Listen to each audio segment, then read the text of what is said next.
Black and white தமிழர்களுக்கு அன்பான வணக்கம். கன்னடத்து பைங்கிலி நடிகை சரோஜா தேவி தமிழ் இண்டஸ்ட்ரியிலிருந்து கன்னடம், தெலுங்கினை பல்வேறு மொழிகளில் 200க்கும் மேற்பட்ட படங்களில் நடிச்சிருக்காங்க. பட் அவங்களுடைய அந்த ட்ராவலில் மிக முக்கியமான பங்கு பல முதலமைச்சர்களுக்கெல்லாம் இருக்குது, சில நண்பர்களுக்கும் இருக்குது. அப்படிப்பட்ட ஒரு நண்பரை தான் நம்ம இன்னைக்கு சந்திக்க போகிறோம்.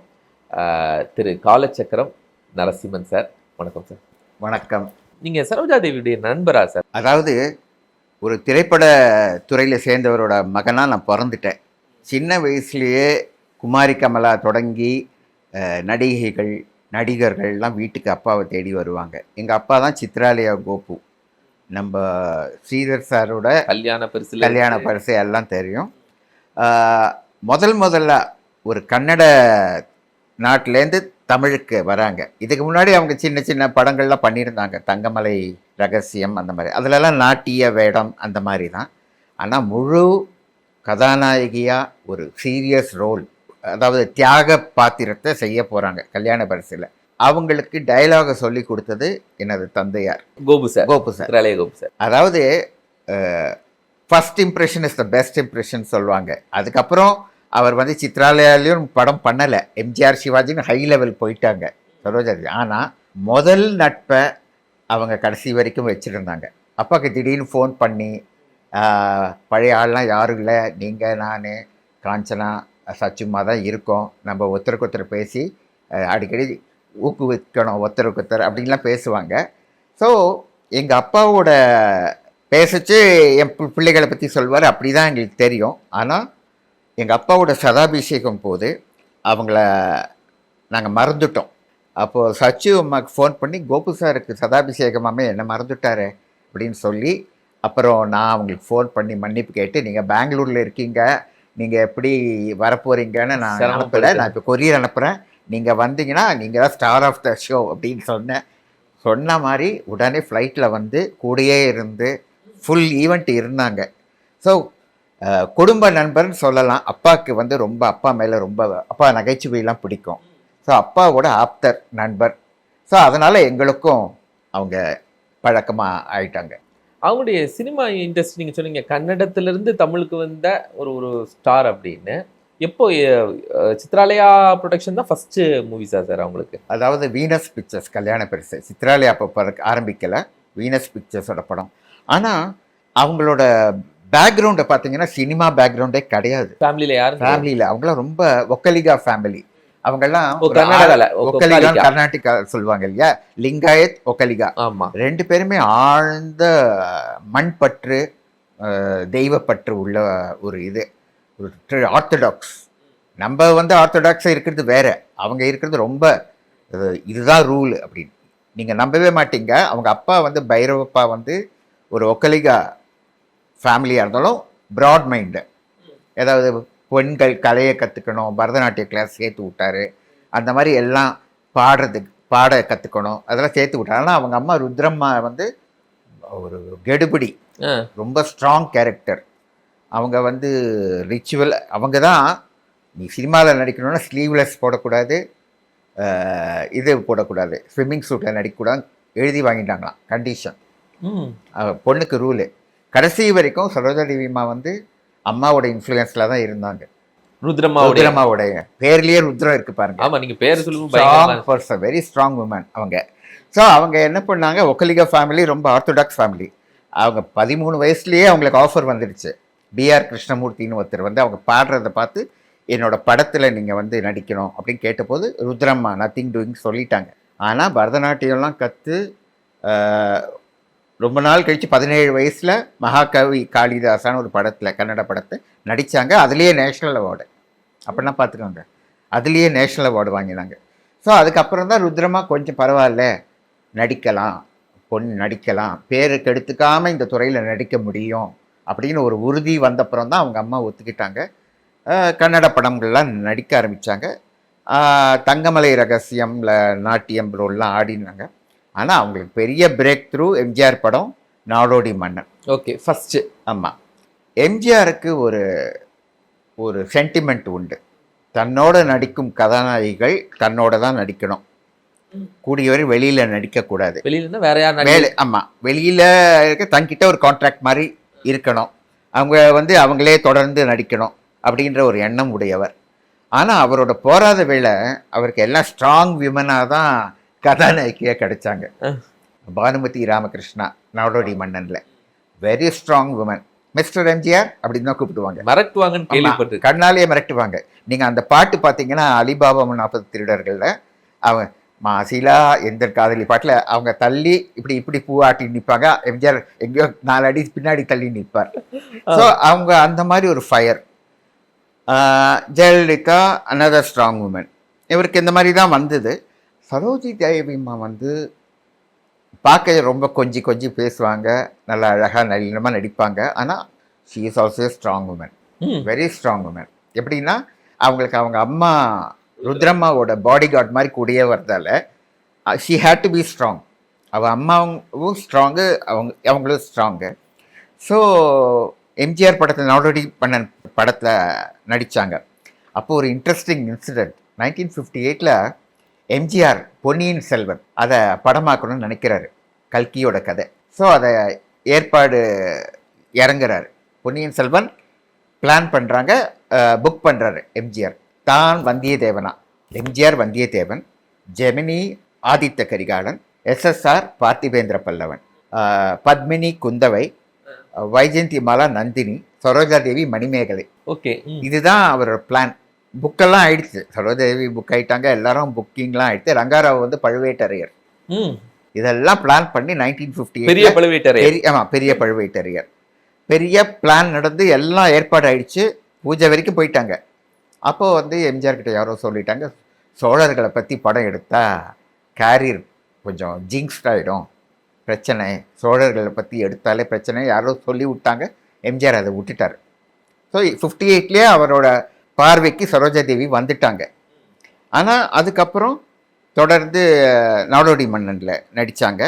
அப்புறம் கொஞ்சம் கொஞ்சமாக எம்ஜிஆரோட நடித்தாங்க. மேக்ஸிமம் 1966 மட்டும் 6 படம் நடித்தாங்க ஒரே வருஷத்தில் எம்ஜிஆரோட. 66 பெட்ராதான் பிள்ளையா முன்னாடி ஒரு 6 படம். அது பேர் தமிழ்நாடு ஃபுல்லும் ரீச் ஆயிருவாங்களா? அதுவும் எம்ஜிஆர் கூட. ஆமாம், எம்ஜிஆர் அதுதான் அவங்க ஒரு லெவல் போனாட்டு அப்புறம் ஸ்ரீதராலேயே நெருங்க முடியல. அவங்க ஒரு சிவாஜி எம்ஜிஆர் லெவல் போன உடனே அவங்க பெரிய ஸ்டார் ஆயிட்டாங்க. கர்நாடகாவில் பெரிய ஸ்டார் ராஜ்குமாரோட.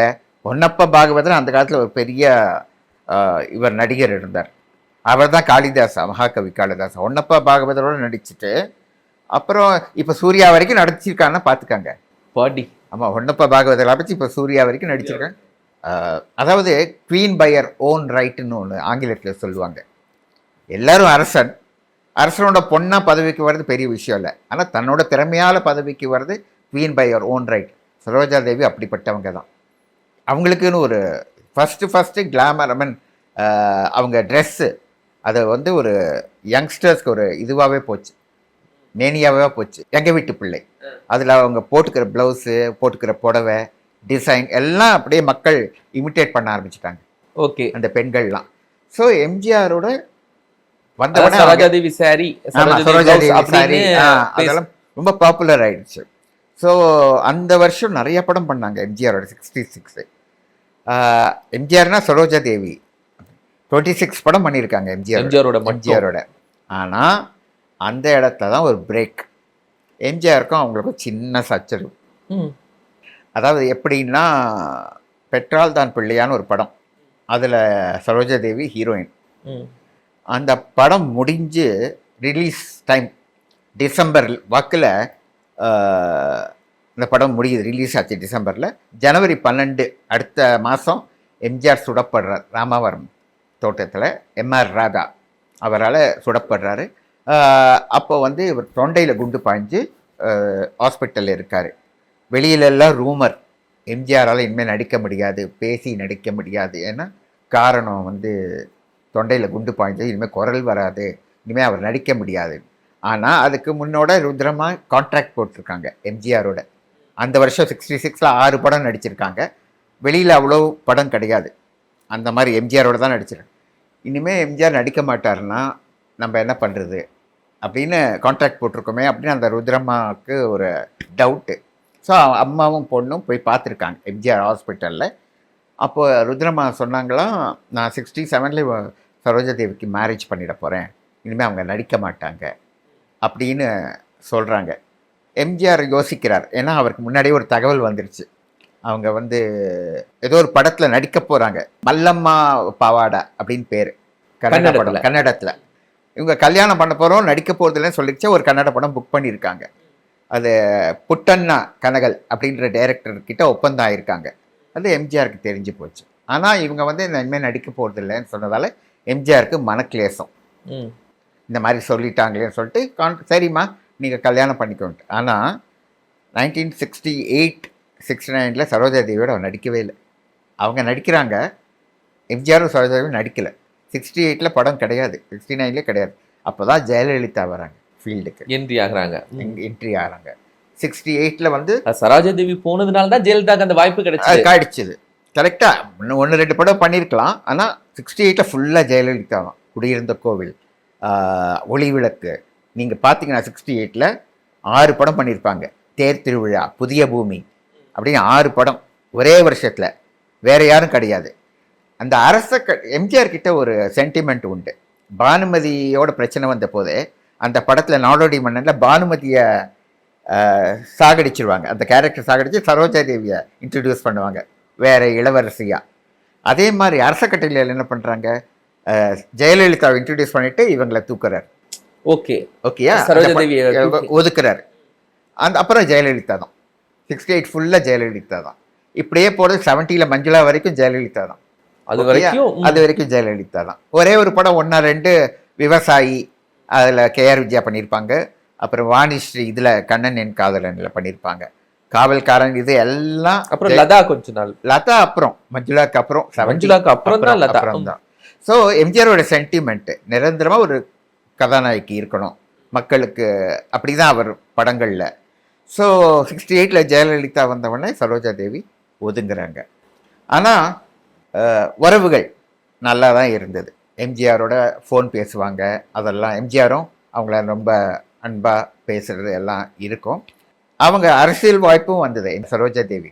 ஆமாம், எம்பி சீட்லாம் கொடுக்குறதா சொன்னாங்களா? அதாவது தேவராஜ் அரசுன்னு ஒரு இவர் இருந்தார், சீஃப் மினிஸ்டர் கர்நாடகாவில். அவர் பீரியட்லேயே அவங்க எம்எல்ஏ தேர்தலுக்கு நீ காங்கிரஸ் சார்பில் நில்லுங்கலாம் சொல்லியிருக்காரு.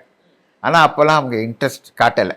இல்லை, ஒருத்தங்களுக்கு இன்ட்ரெஸ்ட் இல்லாதவங்கள்ட்ட எப்படி பொலிட்டிக்கல் மூவ் வைப்பாங்க? இல்லைம்மா, அதுதான். இப்போ தமிழ்நாட்டில் ஜெயலலிதா நிறைய பேர் எம்ஜிஆரோட நடிச்சிருக்கலாம். ஆனால் ஜெயலலிதான்ற ஒரு தனி ஒரு இது வந்து ஆளுமை, எம்ஜிஆர் லெவலுக்கு வந்து அவங்க தான் சரியான ஆள் அப்படின்னு மக்கள் நினச்சாங்க. எம்ஜிஆர்னா ஜெயலலிதா தான் மக்களுக்கு மனசில் ஊறி போச்சு. சரோஜா தேவி அப்படின்னா தன்னை வந்து எந்த ஹீரோ சார்ந்து நடிக்கலை, கட்டுப்படுத்த முடியாத ஒரு நிலை. அதாவது தானே சுதந்திர ஒரு ஆளுமை சரோஜா தேவி. ஏன்னா அதனால என்ன ஆச்சு, அரசியலே தாண்டி ஒரு ஃபிகராக இருந்தாங்க கர்நாடகாவில். அதனால என்ன ஆச்சு, தமிழ்நாடோட கர்நாடகாவில் தேசிய அரசியல். தமிழ்நாட்டில் இந்த திராவிட கலாச்சாரம் இருந்ததில் சினிமாக்காரங்க தான் அரசியல். அங்கே அப்படி இல்லை. அரசியலுக்குன்னு தனி மனிதர்கள், சினிமாவுக்குன்னு தனி மனிதர்கள். அவங்கள வந்து அரசியலுக்கு இழுக்க காரணமே அவங்க சினிமாவில் இருந்துக்கிட்டு ஒரு பெரிய செல்வாக்கோடு இருந்தாங்க. இப்போ ஜென்ரலாக சினிமானா ஒரு இதுவாக பேசுவாங்க, ஸ்கேண்டலைஸ் பண்ணுவாங்க. ஆனால் அதெல்லாம் ஆகாமல் ஒரு அரசியல் தலைவருக்கு உரிய செல்வாக்கோடு இருந்தாங்க. அதனால் அரசியல்வாதிகளை நம்மளை விட அவங்க பெரிய ஃபிகர், சீஃப் மினிஸ்டர்ஸே தேவராஜ் போன்றவர்கள்லாம் நம்மளை விட செல்வாக்கு படைத்தவங்க சரோஜா தேவி அம்மா அப்படின்ற ஒரு எண்ணத்தில் தான் அவங்களை அரசியலுக்கு கூப்பிட்டாங்க. ஒரு கட்டத்தில் வந்து காங்கிரஸ் ராமகிருஷ்ண ஹெக்டே வந்து ஜனதா ஆட்சி வந்த போது காங்கிரஸ் வீக்காக போச்சு.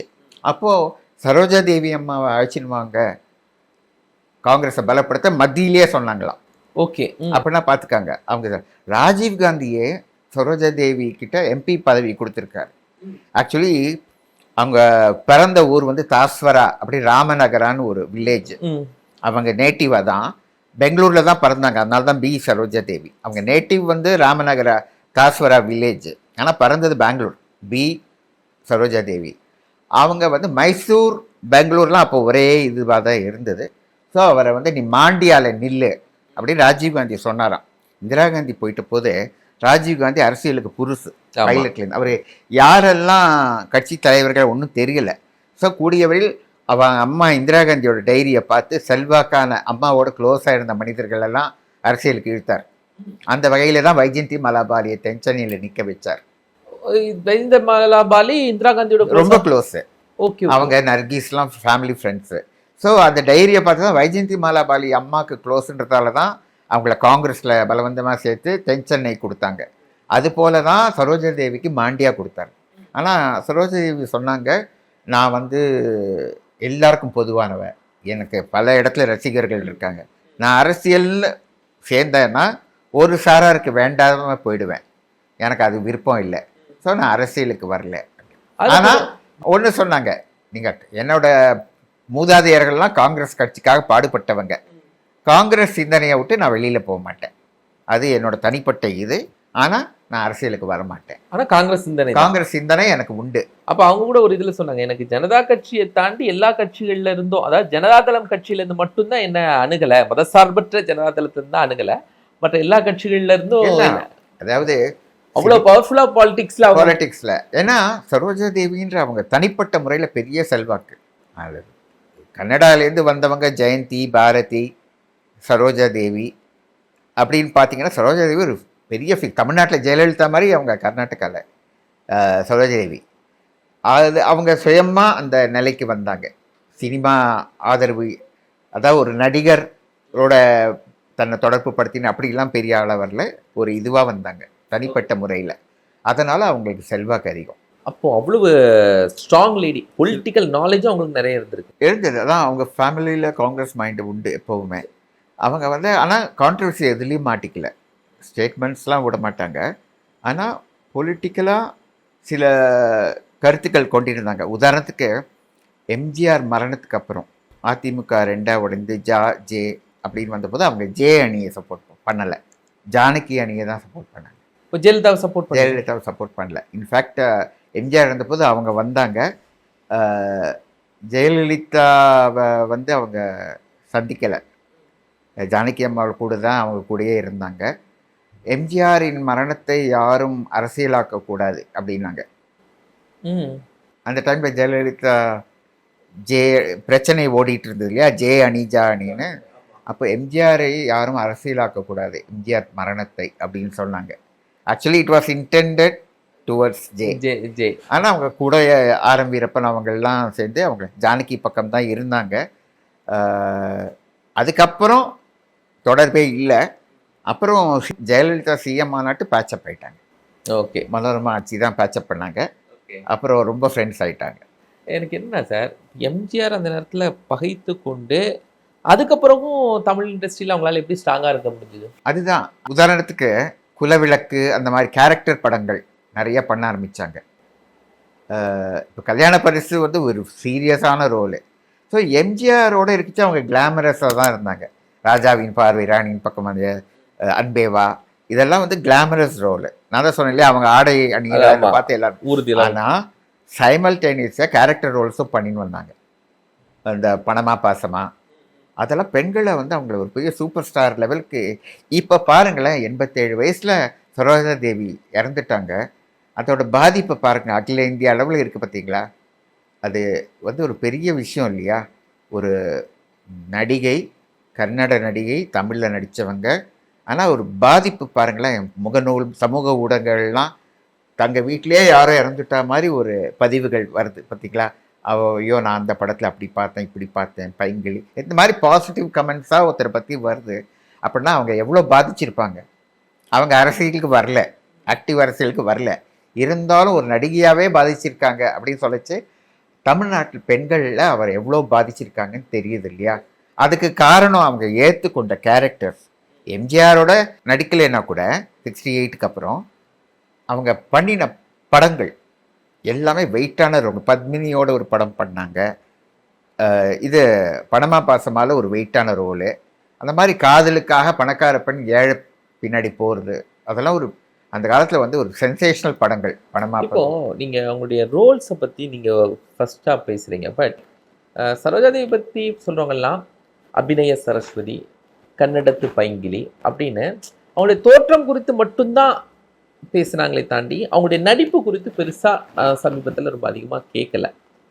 பட் அவங்களுடைய நடிப்பு திறன் எப்படி சார்? இருக்கு நடிப்பு.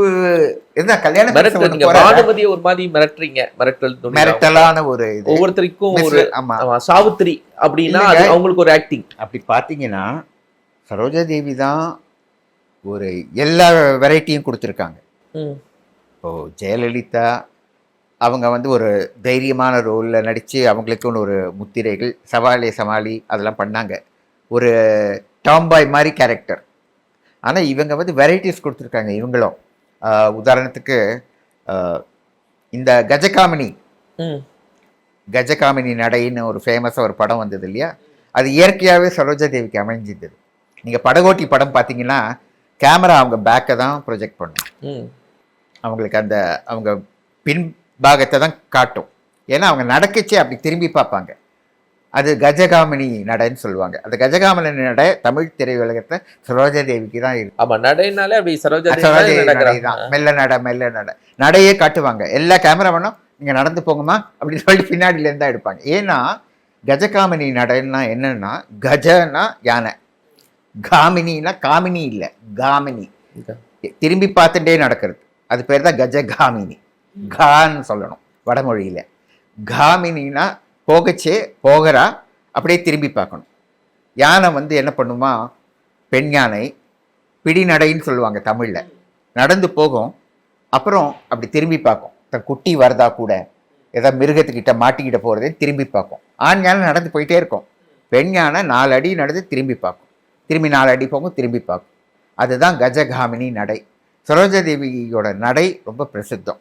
தமிழ் திரையுலகத்தில் 2 நடிகைகளுக்கு தான் அந்த கஜகாமினி நடை இருந்தது. ஒன்று சரோஜா தேவி, இன்னொன்று தேவிகா முதலாளி, அதாவது கனகாவுடைய அம்மா. அம்மா ஏரிக்கரை மேலே போனவளே பெண் மேலே அந்த பாட்டு பாருங்க, அதில் அந்த கஜகாமினி நடை வரும். இப்படி திரும்பி பார்த்துட்டே நடப்பாங்க.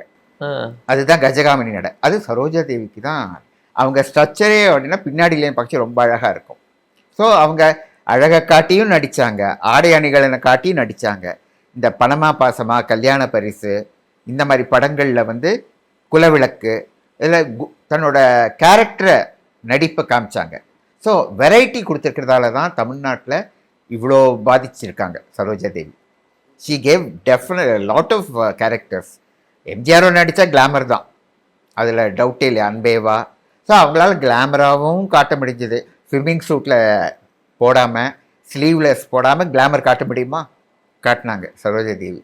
காசிப்ஸ் எல்லாம் எப்படி உடைச்சாங்க அந்த நேரத்தில்? காசிப்ஸ் நிறைய சரோஜா தேவி மேலே வந்திருக்கும். உங்களுக்கு நீங்களே நிறைய கேட்டிருப்பீங்களே. சினிமா துறையில் வந்தாலே காசிப்ஸ் தான். அதை வந்து இப்போ இருக்கிறவங்கெல்லாம் வந்து அது ஆக்ரோஷமாக சோஷியல் மீடியாவில் பதில் கொடுக்கறதால அது இன்னும் பெருசாகுது. அந்த காலத்தில் அது கேர் பண்ண மாட்டாங்க. ஆமாம், கேர் பண்ணவே மாட்டாங்க. யாரோ ஏதோ அவங்க பேரில், அவங்க எவ்வளோ பாப்புலர்னா நான் சொல்லக்கூடாது, அவங்க எவ்வளோ பேர்னா அவங்க பேரில் ஒரு போன் மேகசின் வந்தது அப்படின்னா பார்த்துக்கோங்க. அவ்வளோ ஃபேமஸ் சரோஜா தேவி. அவங்க வந்து அப்படி எதையுமே காதில் போட்டுக்கல. தன்னை பற்றி வர நெகட்டிவ் ரிப்போர்ட்ஸை பற்றிலாம் அவங்க காதிலே போட்டுக்கல. பாசிட்டிவிட்டியே இப்போ நம்பர் லைனில் இப்படி போனால் பாசிட்டிவ், இப்படி போனால் நெகட்டிவ்னா இவங்க இப்படி தான் போயிட்டு இருந்தாங்க. இந்த பற்றி கேர் பண்ணல, பின்னாடி என்ன நடக்குதுன்னு கேர் பண்ணல. அதனால தான் அவங்க எஸ்எம் கிருஷ்ணாலாம் வந்து அம்மா வாங்கம்மா, கேம்பெயினுக்கு வாங்கம்மா கண்டெஸ்ட் பண்ணுங்கம்மான்னு கேட்குற அளவு அவங்க வச்சுருந்தாங்க. மல்லேஸ்வரம்னு ஒரு பகுதியில் இருந்தாங்க, ராணி மாதிரி கடைசி வரைக்கும். தான் வந்து அரசியல்வாதி ஏதாவது போனால் அவன் வந்து கேட்பாளே, இவங்க போய் நிற்க மாட்டாங்க. ஓகே, இவங்க போய் இது வேணும் அது வேணும்னு கேட்ட, ஏதோ அவார்ட் கொடுக்குறாங்களாம், அதனால வந்தேன், ரொம்ப சந்தோஷம் சொல்லிட்டு போயிட்டே இருப்பாங்க. இப்போ மல்லேஸ்வரத்தில் லைஃப் டைம் அச்சீவ்மெண்ட் அவார்ட் வாங்கியிருக்காங்க, பத்மஸ்ரீ வாங்கியிருக்காங்க. அதெல்லாம் அவங்க வந்து நிறைய வாங்கியிருக்கு. எதையும் கேர் பண்ணதே இல்லை. அவங்க வீட்டுக்கு போனோன்னா எல்லாம். இப்போ மல்லேஸ்வரத்தினுடைய வாழ்நாள் ராணி. அவங்க குடும்ப கடவுள் பேர் வந்து முத்தேஸ்வரா, அடிக்கடி முத்தேஸ்வரான்னு சொல்லுவாங்க. அவங்க வீட்லேயே ஈஸ்வரா, ஒக்கலிகான்னு சொன்னதில்ல, ஈஸ்வரா ஈஸ்வரிலாம் வரும். பொண்ணு பேர் புவனேஸ்வரி. அவங்க ஃபேமிலிலேயே அந்த ஈஸ்வரி வரும். ஸோ ரொம்ப பக்தி. வீட்டில் இருக்கச்சே வேறு மாதிரி. நேற்று கூட பார்த்தீங்கல்ல, அவங்க உடலை பார்த்தா தூங்குற மாதிரி தான் இருக்குது. அந்த மங்களமாக இருக்குது. ஒரு நிறையா நடித்து ஓஞ்சு போய் கஷ்டப்பட்டு சிரமப்பட்டு பல நடிகைகள்லாம் கிளம்பி போயிருக்காங்க, புறப்பட்டு போயிருக்காங்க. அதை பார்க்கச்சே எவ்வளோ கஷ்டப்பட்டோம் அப்படின்னு. ஆனால் இப்போ கூட அவங்க இதுவாக கிடைக்கிச்சு அவங்க வந்து ஒரு ராணி மாதிரி தான் படுத்துட்டு இருக்காங்க. நீங்கள் பார்த்தீங்க ஃபேமிலி யார் சேர்த்து பேசுகிறேன். ஃபேமிலி பற்றி அவங்க ரொம்ப வெளியில் இது பண்ணிக்கல. ஜென்ரலி அதான் திரைப்படம் வந்து நான் இருக்கேன். இப்போது வந்து ஒரு படத்தில் நடித்தவொடனே என் வாரிசுன்னு சொல்லி எல்லாம் நடிக்க விடுறாங்க. ஆனால் அந்த காலத்தில் ஒரு இது இருந்தது. எங்கள் அப்பாவே எங்களெல்லாம் சினிமாவுக்கு விடலை. ஸோ சரோஜாதேவி அம்மா வந்து தன் ஃபேமிலி அந்த சைடை வந்து அவங்க வெரி டிவோட்டட் டு அவர் ஹஸ்பண்ட். 67 அவர் மேரேஜ் பண்ணிட்டார். ஹர்ஷா அவள் ஹஸ்பண்ட் பேர். அவங்க அப்பா அம்மா பார்த்து வச்ச வரன் தான். கல்யாணம் பண்ணிட்டு ருத்ரம்மா விட்டுருவாங்களா? ஆமாம், விட்டுருவாங்களா. ருத்ரம்மா வந்து கல்யாணம் பண்ணி வச்சாங்க. 2 வருஷம் நடிக்கலை. ஆனால் கன்னடாவில் நடிச்சிட்டு இருந்தாங்க, தமிழில் தான் நடிக்கலை. ரொம்ப டிவோட்டடாக இருந்தாங்க. அவங்க ஹஸ்பண்டே அவங்கள பார்த்து ஏன் சும்மா இருக்க, யூ ஸ்டார்ட் ஆக்டிங் அப்படின்னோடனே ஹஸ்பண்ட் சொல்கிறாருன்னு நடிக்க வந்தாங்க. இல்லை, இந்த ஹஸ்பண்ட் சொன்னாங்கன்னா எம்ஜிஆர் கூட பிரச்சனை, அப்புறம் 2-3 வருஷம் நடிக்கல, அப்புறம் எப்படி சேர்ந்தாங்க? அதாவது ஒரு கட்டத்தில் வந்து அவங்க நடிக்க போகிறது இல்லைன்னு சொல்லச்சு எம்ஜிஆர் விட்டுட்டாரு காடியில். ஆனால் கன்னட படத்தில் நடிக்கிறாங்கன்னா ஒரு மனத்தாங்கல் இருந்தது. அப்புறம் அவள் ஹஸ்பண்ட் ஹர்ஷாவே வந்து ஆமாம் அவங்க நடிக்கிறதா இல்லை, நான் தான் நடிக்க சொன்னேன், அவங்க நடிக்க விருப்பம் இல்லை, நான் தான் நடிக்க சொன்னேன் அப்படின்னு சொல்லி எம்ஜிஆர் கன்வின்ஸ் பண்ணார். ஹஸ்பண்ட் பார்ட்டி வச்சார். சரோஜாதேவிக்கும் அவள் ஹஸ்பண்டுக்கும் பார்ட்டி வச்சார் எம்ஜிஆர். அப்போ வந்து ஹர்ஷா கிளாரிஃபை பண்ணார், எங்களுக்குள்ள அவங்க நடிக்க விருப்பம் இல்லை தான், உங்ககிட்ட சொன்னது உண்மைதான், நான் தான் ஃபோர்ஸ் பண்ணி சும்மா இருக்காதான் நடிக்க சொன்னேன், அவங்க மேலே தப்பு இல்லைன்னு கன்வின்ஸ் பண்ணவொடனே எம்ஜிஆர் ஏற்றுக்கிட்டார். அதுக்கப்புறம் நடிக்கலைன்னாங்களும் நல்ல ஃப்ரெண்ட்ஸாக இருந்தார். எம்ஜிஆர் சரோஜாதேவி அரசியல் கூப்பிடலையா என்ன? இல்லை, அவங்க கன்னட பேக்ரவுண்ட் தானே, அதனால அப்படி பார்த்தா ஜெயலலிதாவே கன்னடக்காரன் தான் சொல்கிறாங்க. அந்த அம்மாவுக்கு வந்து தமிழ்நாடை விட கர்நாடகா தான் அந்த மண் இருப்பு. நீங்க மண் இருப்பு நான் முன்னாடியே ஆர்த்தடாக்ஸ்ல ரொம்ப தமிழ்நாடு என்னை வாழ வச்சது. ஆனால் என் மண் அதுதான் இல்லையா. ஆனால் காவிரி பிரச்சனை போது பந்து போதெல்லாம் அவங்கள கூப்பிட்டுருக்காங்க போராட்டத்துக்கு. நான் வரமாட்டேன், சர்ச்சைகளை என்னை சிக்க வைக்காதீங்க, தமிழ்நாடுக்கும் கர்நாடகாவுக்கும் நான் பொதுவானவன், அதனால் நான் காவிரி போராட்டம்லாம் வரமாட்டேன் அப்படின்ட்டு அத்தனை ஸ்டார்ஸும் போராட்டம் பண்ணாங்க. சரோஜாதேவி அம்மா வரல.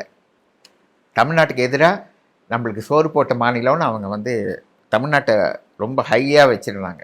அதனால் ரசிகர் சினி கலைத்துறை கூடும்போது கூட வரல, சினிமாக்காரங்களை ஃபோர்ஸ் பண்ண போது கூட வரல. ஸோ அவங்க அரசியலை வந்து ஊர்கா மாதிரி தான் வச்சுருந்தாங்க.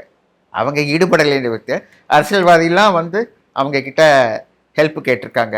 இவங்க போய் யார்கிட்டையும் நின்றது இல்லை. ரொம்ப ரொம்ப நிறைய விஷயங்கள் சார்.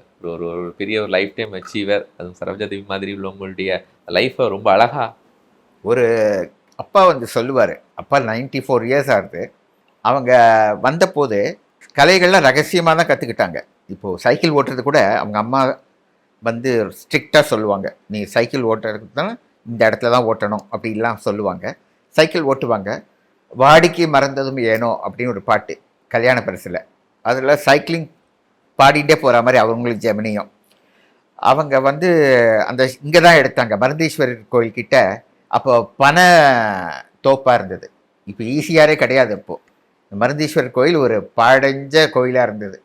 அந்த ஏரியாவே டெசர்ட்டடாக இருக்கும். அந்த இடத்துல தான் எடுத்தாங்க அந்த பாட்டை. அப்போ வந்து சைக்கிளிங் பண்ணணும், அட் த சேம் டைம் பாவாடை தாவணி போட்டுக்கணும். ஐயோ, நான் பாவாடை தாவணி போட்டு சைக்கிளிங் பண்ணது இல்லையே அப்படின்னு சொல்லி ப்ராக்டிஸ் பண்ணாங்க. ப்ராக்டிஸ் பண்ணிட்டு தான் ஷார்ட்டுக்கு வந்தாங்க. ஸோ அந்த மாதிரி ஒரு பாத்திரத்துக்கு உயிர் கொடுக்கணும் அப்படின்ற ஒரு இது உண்டு. தன்னோட நடை, உடை, பாவனை, அலங்காரம் அதிலெல்லாம் பிரத்யேகமாக கவனம் செலுத்துவாங்க. ஒரு நடிகைனா வந்தோம், நடித்தோம், போகிறோம். இப்போ இருக்கிறதெல்லாம் பாருங்களேன். அது இப்போ பொன்னியின் செல்வன் அப்படின்னு சொன்னால் மணிமேகலை கேரக்டருக்கு அவங்க தேர்ந்தெடுக்கப்பட்டாங்கன்னா, ஒரு பொன்னியின் செல்வன் கதை என்ன, இந்த மணிமேகலை கேரக்டர் என்ன அப்படின்னு ஆராய்ச்சி பண்ணி அது படிப்பாங்க. அது தெரிஞ்சுப்பாங்க. தமிழ் படிக்க தெரியாதுன்னா யாரையாவது தமிழ் தெரிஞ்சவங்களை கூப்பிட்டு ஹோம்ஒர்க் பண்ணுவாங்க. இப்போது ஷிப்பில் வந்து அந்த டான்ஸ் உன்னை ஒன்று கேட்பேன் போது ஷிப்பில் பாடுறதுன்னா, ஷிப்பில் போச்சு பாடி எப்படி இருக்கும், ஷிப்பில் போனது இல்லை, எப்படி இருக்கும் கேட்டுப்பாங்க. ஃபீல், அந்த மாதிரி ஒரு ஃபீல் வர வச்சுப்பாங்க. ஸோ அந்த மாதிரி ஷி டிட் ஹர் ஹோம்ஒர்க். அதாவது சினிமாவை சீரியஸாக எடுத்துக்கிட்டாங்க.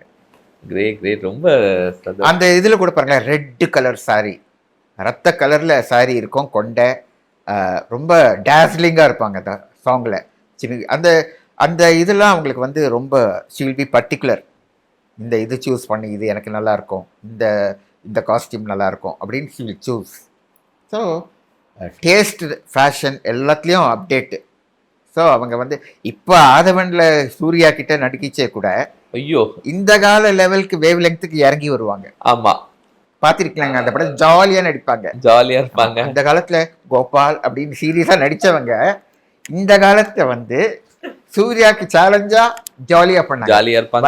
வடிவேலுக்கு வடிவேலு வந்து அவங்கள கிண்டல் பண்ணுற மாதிரிலாம் வசனம் வரும். ஆமா, சரோஜா தேவியா அதை கேரே பண்ண மாட்டாங்க, ஜாலியாக நடிப்பாங்க. மேக்கப் இங்கிமா மேக்கப் போட்டு அப்பாவே அழுத்திக்கிட்டு இருக்காங்க, அம்மா உனக்கு தமிழ் சொல்லி கொடுத்து எனக்கே தமிழ் மறந்துடும் போல இருக்கே அப்படின்னு சிரிப்பாங்க. ஆனால் அவங்ககிட்ட ஒரு நல்ல பழக்கம் என்ன தெரியுமா, சில வார்த்தைகள்லாம் வரலைன்னா ருத்ரம்மா நான் மகளுக்கு தமிழ் கொத்தில்ல வேற சொல்லிக் கொடுங்க, வேற வார்த்தை போடுங்கன்னு சொல்லுவாங்க. ருத்ரம்மா பக்கத்துலேயே இருப்பாங்க. ஆனால் எப்படி கோபு சார் நீங்கள் வந்து ஒரிஜினல் டைலாகே சொல்லி கொடுங்க, நான் எப்போ தமிழ் கற்றுக்கிறது? ஏன்னா அப்போ வந்து கன்னட ஸ்லாங் நிறைய இருந்தது தமிழில், அதனால் கன்னடம் மாதிரி தான் பேசினாங்க தமிழை. ஆனால் நான் எப்போ பியோர் தமிழ் கற்றுக்குது, நீங்கள் அந்த வசனமே சொல்லிக் கொடுங்க, எங்கள் அம்மா சொல்லுவாங்க, நீங்கள் சொல்லிக் கொடுங்க அப்படி சொல்லி அது வர வரைக்கும் விட மாட்டாங்க, அந்த டைலாக் வர வரைக்கும். Super sir, super sir.